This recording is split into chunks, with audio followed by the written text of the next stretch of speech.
Olá, meus amados, meus irmãos, boa tarde, graça e paz do nosso Senhor Jesus. Estamos mais uma vez no vídeo, né? Eu estou refazendo o vídeo, peço desculpas, né? E dizer para os amados que o que vai aparecer nesse vídeo é para esclarecer para os meus amados irmãos que é tudo aquilo que eu há mais de 10 anos já conheço, tá? Por ter estudado a respeito e saber que no Brasil, quando eu falo que a maçonaria ela existe dentro das igrejas evangélicas, desde que existe a igreja evangélica no Brasil, né? Em 1882, 1885, quando os primeiros pastores foram consagrados dentro de uma loja maçônica, pela Igreja Batista, depois Presbiteriana, Metodista. Delas surgiram para todas as igrejas evangélicas. Em todas as igrejas evangélicas hoje, elas são formadas, elas trabalham nos moldes maçônicos. E dizer uma coisa, não se engane, não se engane. Olha, eu tenho uma Bíblia de estudo aqui, de estudo apologética. Veja, e ela é do Instituto ICP, de pesquisas. Instituto Cristão de Pesquisas. Muitos pastores dizem que ela é inerrante. O certo era para ser mesmo, mas não é. Infelizmente, desculpe contrariá-lo, mas não é, ela não é inerrante. Inerrante é a palavra de Deus. O que o homem colocou aqui é inerrante sim, porque é tudo baseado na maçonaria. A maçonaria que preparou tudo, inclusive de 1800 palavras mudadas em seu sentido, 438 mudado a sua interpretação para benefício deles. E dizer para os amados, uma das mudanças, uma das adulterações é pastores, presbíteros e bispos, que não foi Deus que instituiu. Foram eles para montar a sua pirâmide dentro da igreja evangélica, da igreja das instituições religiosas. E quero que você veja o vídeo, assim se esclarecer melhor, amém?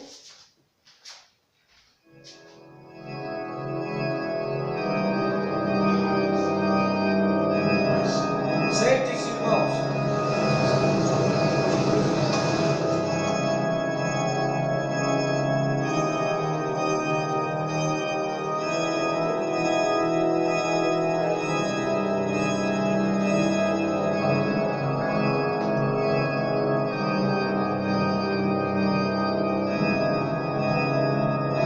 Venha até o altar.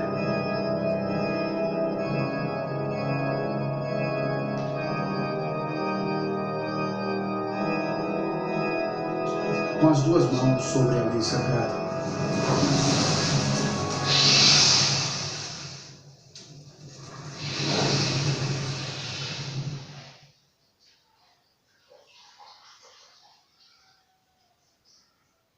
Prezados amigos, o casamento da maçonaria com as grandes denominações evangélicas brasileiras é um assunto que voltou com muita força quando um site evangélico publicou que a Convenção Batista Brasileira foi fundada pela maçonaria e que a Igreja Presbiteriana do Brasil também teve e tem até hoje forte ligação com a Irmandade Maçônica.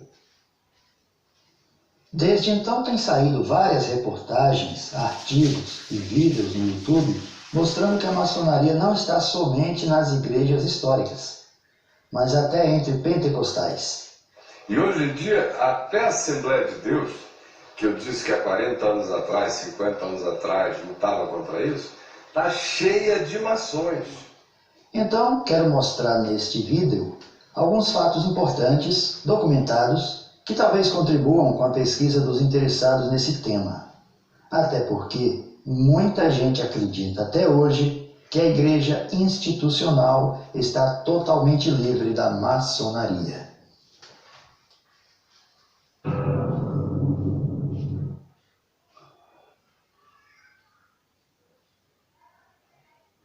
Este vídeo não tem a intenção de combater a maçonaria e muito menos defendê-la, mas somente sustentar a ideia de que toda sociedade secreta, por mais organizada e filantrópica que demonstre ser, é considerada, pela maioria dos cristãos, incompatível com os princípios do cristianismo bíblico. Para o Instituto Cristão de Pesquisas, o ICP, a maçonaria é definitivamente uma religião, embora isso seja negado por grande parte dos maçons. Já para os maçons, a Irmandade tem somente caráter religioso, como explica o venerável mestre Marcílio Rode, da loja maçônica Prosperidade e Esperança de São Paulo. A maçonaria tem um caráter religioso, mas não é religião.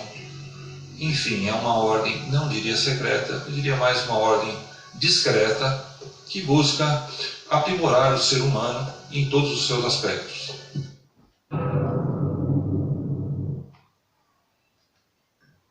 A maçonaria tradicional é uma fraternidade com ritos iniciáticos, fundada na Europa há alguns séculos, mas sem datação precisa. Maçons ingleses defendem que os seus primeiros registros documentais são datados de 1717 em Londres, onde existe, até hoje, a Grande Loja Unida da Inglaterra, uma espécie de quartel-general de um dos ramos da Irmandade, e tem vários rituais, segredos e princípios, além de uma vasta simbologia.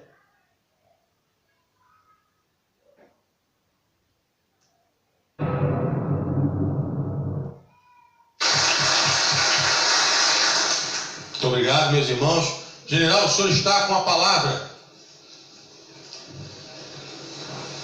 Fale de onde bem lhe aprover, por favor. Vai falar de baixo, você projetá-lo.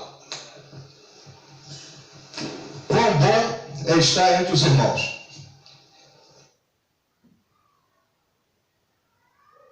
E onde a maçonaria está? Meu amigo, não se engane. A maçonaria está em todo lugar. Nos esportes, na política, nos tribunais, nas artes e, claro, nas religiões. Se você é membro de uma igreja evangélica ligada a um sistema de sínodos e concílios superiores, saiba que todos os indícios apontam para, se não um controle, pelo menos um monitoramento ostensivo da fraternidade maçônica. Talvez você até tenha ouvido um pastor ou líder de uma igreja afirmar, com muita convicção, que o seu grupo evangélico está livre de membros maçons ou mesmo de sua influência. E provavelmente esse pastor não está escondendo nada. A questão é que nem todos os pastores sabem como funciona a maçonaria. Os seminários teológicos por onde passam os principais candidatos ao pastorado não se aprofundam no estudo de sociedades secretas, nem sua história e nem suas formas de atuação. Às vezes, essas escolas até abordam esse tema na área de apologética, que é a defesa da fé. Mas não é comum que um seminário de teologia gaste tempo com isso. Além disso, nem todos os seminaristas se interessam por matérias assim.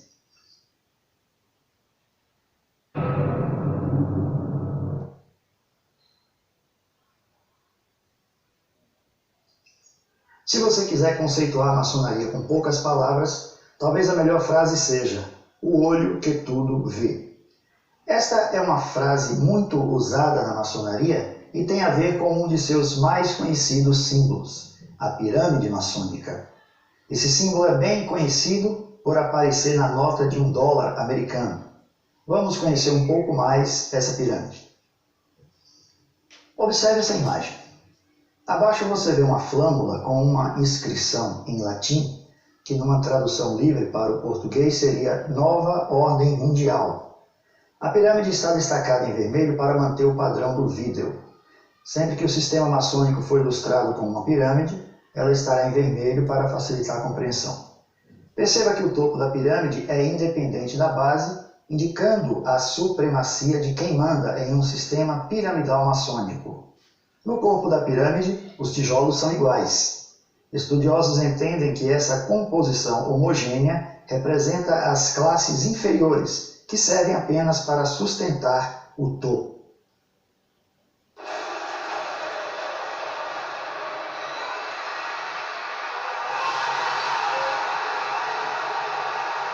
Apenas por uma questão didática, veja como funciona o sistema esportivo, mais especificamente no futebol.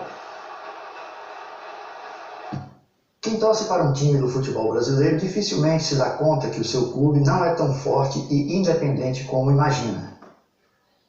Na verdade, cada clube é só uma peça no sistema do futebol. Todos eles estão submissos a uma federação estadual que comanda cada campeonato, cada disputa e, naturalmente, define as taxas que serão cobradas. Um sistema com moldes maçônicos bem montado, seja no âmbito esportivo, financeiro ou religioso, só funciona se houver submissão da massa controlada e um mecanismo contínuo de arrecadação. Ou seja, o topo da pirâmide toma as decisões e a base da pirâmide paga as cotas para o funcionamento. Veja uma explicação bem prática extraída do documentário da Netflix sobre a maçonaria. Este é o grande templo da maçonaria na Inglaterra. Ele é do mesmo tamanho do estádio Twickenham de rugby. O venerável mestre Jonathan Spence é maçom desde 1982. A maçonaria é uma organização secular que encoraja seus membros a se tornarem os melhores da sua comunidade usando o ritual. E a metáfora usada para isso é a construção. Quando você constrói alguma coisa, você melhora conforme passa pela vida.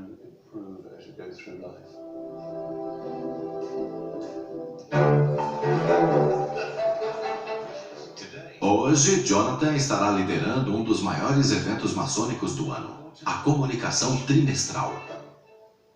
Apesar de ser pouco mais que uma gloriosa reunião de negócios, a comunicação trimestral terá a participação de 1.400 maçons de todo o país e até do mundo. Como vai? Estou representando o grão-mestre da Croácia. É um prazer. O prazer é todo meu. Obrigado. Bem-vindo a Londres. A comunicação trimestral é uma reunião formal de negócios e as decisões podem variar desde a definição das cotas para o ano seguinte até se é apropriado reconhecer uma grande loja de outro país. Quem está no topo do comando do futebol é a FIFA. As imagens da abertura da Copa FIFA de 2018 na Rússia revelam formas que lembram símbolos maçônicos. Pode até ser coincidência, mas, no mínimo, é muito estranho.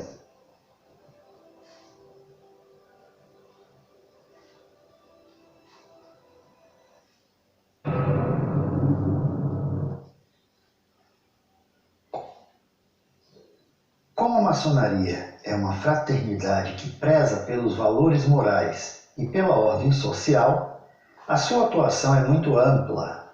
Sendo assim, quero citar 3 organizações fundadas por maçons, ligadas à maçonaria e presentes em quase todo o mundo: o Lions Club, o Rotary Club e o Escotismo. O Lions Club Internacional é uma organização internacional de clubes de serviço cujo objetivo é promover o entendimento entre as pessoas, atender a causas humanitárias e promover trabalhos voltados a comunidades locais. Em 2015, o Lions contava com mais de 46 mil clubes locais em 200 países e quase 1,5 milhão de membros. O Rotary Internacional é uma associação de clubes de serviço cujo objetivo é unir voluntários a fim de prestar serviços humanitários, promovendo a paz em nível internacional e exaltar valores éticos, que são expressos através da prova quádrupla, que é basicamente um questionário de 4 perguntas reflexivas. Existem mais de 34 mil clubes Rotary no mundo, com cerca de 1.200.000 membros, chamados rotarianos. O Rotary também tem um rigoroso sistema de rodízio em seus cargos, impedindo assim que alguém se perpetue no comando. O governador anterior passa o bastão para o governador seguinte. Por isso a palavra Rotary, rodar, os cargos todos no mesmo dia. É coisa de Rotary. Rotary é grandioso. O escotismo foi fundado em 1907 por Robert Baden-Powell. Várias lojas maçônicas no mundo inteiro levam o seu nome. O escotismo é um movimento juvenil mundial educacional, voluntariado, apartidário e sem fins lucrativos. A sua proposta é o desenvolvimento do jovem por meio de um sistema de valores que prioriza a honra, baseado na promessa e na lei escoteira. Quem foi criança nas décadas de 70 e 80 e que gostava de ler quadrinhos, talvez se lembre dos escoteiros mirins, um grupo de garotos liderado pelos sobrinhos do Pato Donald. Os escoteiros mirins viviam em contato com a natureza, cuidando de animais feridos, apagando focos de incêndio em bosques e florestas e fazendo casas nas árvores. Uma característica marcante dos escoteiros mirins, e que é um forte comportamento maçônico, era o seu grande empenho para receber medalhas, reconhecimento e condecorações do escotismo. Bem, o que havia por trás disso? A verdade é que esses garotos dos quadrinhos são personagens dos estúdios de Walt Disney, um maçom grau 33 que usou seu trabalho artístico para difundir os valores maçônicos. A criança ou adolescente que ingressa no escotismo é iniciada nessa atmosfera de cooperação e fraternidade, despertando assim, se for o caso, sua vocação futura para as atividades maçônicas. Tanto o escotismo quanto o Lions Club e o Rotary Internacional exaltam virtudes, valores éticos e a paz mundial. É praticamente impossível conhecer e relatar todas as atividades e influências maçônicas dentro do sistema religioso do cristianismo, mas podemos enumerar alguns pontos bem visíveis e fáceis de identificar. As duas principais igrejas históricas do Brasil, ou pelo menos as mais conhecidas, são as igrejas batistas históricas e também a Igreja Presbiteriana do Brasil. Vamos começar pela Convenção Batista Brasileira, apontada pelos críticos como o primeiro braço da maçonaria na Igreja Brasileira. Voltando ao século XIX, a Igreja Católica e os maçons estavam se desentendendo no mundo todo, e em 1884, o Papa Leão XIII condenou definitivamente a maçonaria. Nós sabemos que, historicamente, o Papa Leão XIII ele condenou definitivamente a maçonaria e, através da sua encíclica Humanum Genus, do dia 20 de abril de 1884, determinou qual era a atitude da Igreja Católica diante da instituição maçônica. Logo em seguida, essa determinação do Papa foi acompanhada por um decreto do Santo Ofício que dizia que a maçonaria era uma instituição excomungada. Com isso, as relações da Igreja Católica no Brasil e as lojas maçônicas ficaram mais tumultuadas. Nesse ínterim, a Missão Batista Norte-Americana estava em processo de implantação do seu trabalho missionário no Brasil. A maçonaria, forte interessada no enfraquecimento do catolicismo brasileiro, se antecipou nos Estados Unidos e, assim, os primeiros missionários batistas enviados ao Brasil eram também agentes maçônicos. William Bagby, um dos primeiros a chegar ao Brasil, além de ter sido batizado por um pastor que era maçom, foi ainda consagrado ao ministério da palavra no salão de uma loja maçônica. Seguiram-se, sustentados pela junta de Richmond, sendo todos maçons: Zachary Taylor, em 1882, Edwin Soper, em 1885, Edward Allen, em 1885, além de outros, sendo que William Bagby, Edwin Soper e Edward Allen foram pastores da igreja em Santa Bárbara, que tinha entre seus membros um expressivo grupo de maçons. A maçonaria também ajudou os batistas brasileiros e ao pastor Salomão Ginsburg, também maçom, na construção do primeiro templo batista, em Campos de Goytacazes. Já a Igreja Presbiteriana do Brasil, apesar de não haver qualquer registro de que o seu primeiro missionário no Brasil, Ashbel Green Simonton, tenha sido maçom, é uma igreja com mais semelhanças maçônicas que a própria Igreja Batista Histórica. A sua simbiose com a sociedade secreta vem desde a concepção da própria maçonaria moderna, no século XVIII. A primeira Constituição maçônica foi publicada em 1723, de autoria do pastor presbiteriano James Anderson. Essa carta magna da maçonaria é referência histórica e inspiração para centenas de outras constituições de grandes lojas e denominações evangélicas. O presbiterianismo calvinista histórico surgiu na Escócia e migrou para a Inglaterra e Estados Unidos, mesmo caminho percorrido pelo rito escocês da maçonaria anos depois, tornando-se muito forte nos Estados Unidos. Tanto é que o Supremo Concílio do Grau 33 do rito escocês tem sua sede em Washington, D.C., para a jurisdição do Sul. Quando o presbiterianismo chegou oficialmente ao Brasil em 1859, logo recebeu forte apoio dos maçons, tanto de maçons americanos que vinham para o Brasil, como dos maçons brasileiros. A Irmandade enxergava nessa linha protestante uma estrada mais pavimentada para sua expansão. Houve alguma discórdia interna na igreja presbiteriana e em 1903 aconteceu uma divisão em que saiu um grupo que era contra a influência maçônica na igreja. A parte que ficou na igreja presbiteriana do Brasil não apresentava oposição relevante às atividades maçônicas na denominação, e assim os maçons se tornaram membros dos concílios em todas as esferas durante décadas. Em 1950 foi promulgada a Constituição da IPB, vigente até os dias de hoje, com características maçônicas. A maçonaria, então? Claro. A igreja está organizada em moldes maçônicos. O sistema de concílios superiores. O pagamento de dízimos ao Supremo Concílio pelas igrejas locais e a forma como os concílios atuam são traços semelhantes à pirâmide maçônica. Como vimos no escotismo, os maçons, apaixonados pela sua ordem, gostam de testemunhar nas suas lojas que foram condecorados ou como cidadão exemplar, ou como professor homenageado da faculdade, ou empregado de destaque da empresa, etc. Aqui um fato curioso. O rito escocês da maçonaria tem uma série de condecorações para maçons destacados, tais como grandes e soberanos inspetores gerais, veneráveis e eméritos. Esses títulos são muito cobiçados pelos maçons.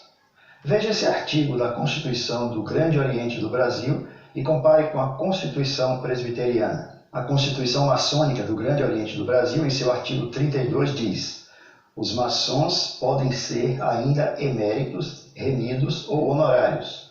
1. São eméritos os que têm 60 anos de idade e, no mínimo, 25 anos de referida atividade maçônica. Agora veja o artigo 57 da Constituição da Igreja Presbiteriana do Brasil.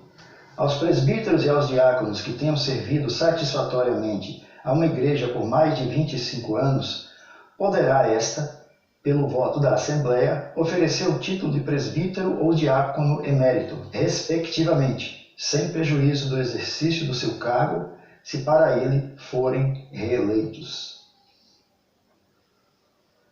Se você está planejando procurar na Bíblia Sagrada qualquer referência textual sobre bispo, pastor ou presbítero emérito, faz muito bem procurar. Não é prudente ouvir uma informação importante em um vídeo no YouTube e tomar isso como verdade.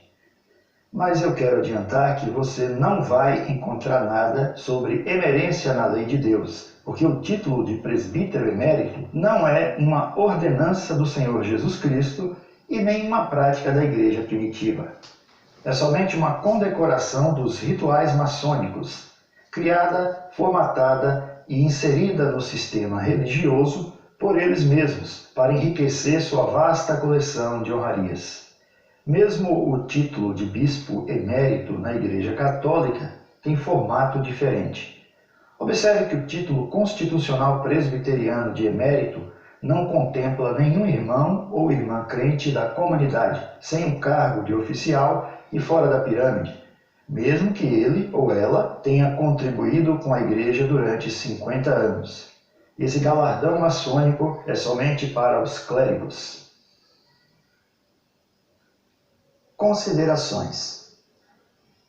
A maçonaria, mesmo sendo acusada de fazer tudo em segredo, se orgulha publicamente de ter em seu rol de membros pastores e outras lideranças cristãs, e assume isso sem qualquer problema. Seríssimo grão-mestre, as igrejas evangélicas têm crescido muito nos últimos anos, ocupando o segundo lugar em número de fiéis. O senhor não poderia nos dizer se existem pastores evangélicos maçons e como é o relacionamento da maçonaria com essas igrejas evangélicas? Muito obrigado por essa pergunta. Essa pergunta é muito importante. Acontece o seguinte, a maçonaria ela não é religião. A maçonaria é uma filosofia de vida. E evidentemente que dentro de um templo nós temos diversas pessoas de diversas religiões diferentes. E todas se respeitam. Sim, nós temos padres católicos, nós temos pastores evangélicos, que são irmãos nossos de maçonaria.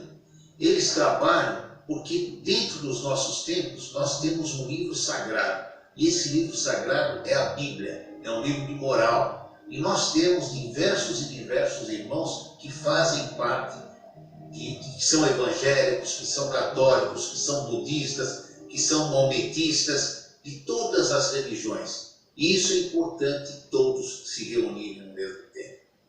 Outra coisa que eu quero deixar bem claro é que a maçonaria é a única que consegue congregar dentro de um templo todas as religiões. Mas, ao que parece, o sistema religioso, que sempre diz ser da luz, prefere não comentar nada sobre seu envolvimento com a maçonaria. É raro você ver uma igreja assumir essa relação.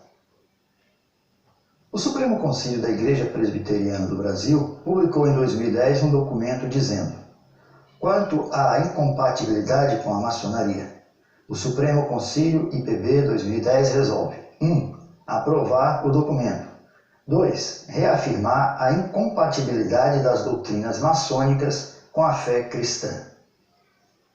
Desde essa publicação, está valendo uma recomendação às igrejas locais para não receberem em seu rol de membros nenhum associado de sociedades secretas, incluindo a maçonaria. No entanto, esse decreto levantou algumas perguntas, pois, por algum motivo não explicado, não houve recomendação a pastores ou presbíteros de deixarem também as entidades maçônicas, como Rotary Internacional e Lions Club. Ou seja, o maçom presbiteriano pode deixar a maçonaria e continuar como rotariano. Cuidado, meu irmão, cuidado, minha irmã. Enquanto o povo de Deus se dirige aos templos para adorá-lo e praticar a comunhão dos santos, muita coisa acontece nas sombras que os crentes não sabem. O Evangelho do Senhor Jesus Cristo é simples. Nós é que complicamos. Peça discernimento a Deus. Pastor Daniel, tem problema eu ser batista e presbiteriano? Você que tem que dizer agora, meu. Porque se eu fosse da batista, da presbiteriana, da metodista, eu saia de lá agora. Da Igreja Assembleia de Deus Madureira, que está podre, cheio de evidências. Eu saia de lá agora. Para onde eu ia então, pastor? Para onde você quer que eu te mande? Para os braços de Cristo, meu amigo.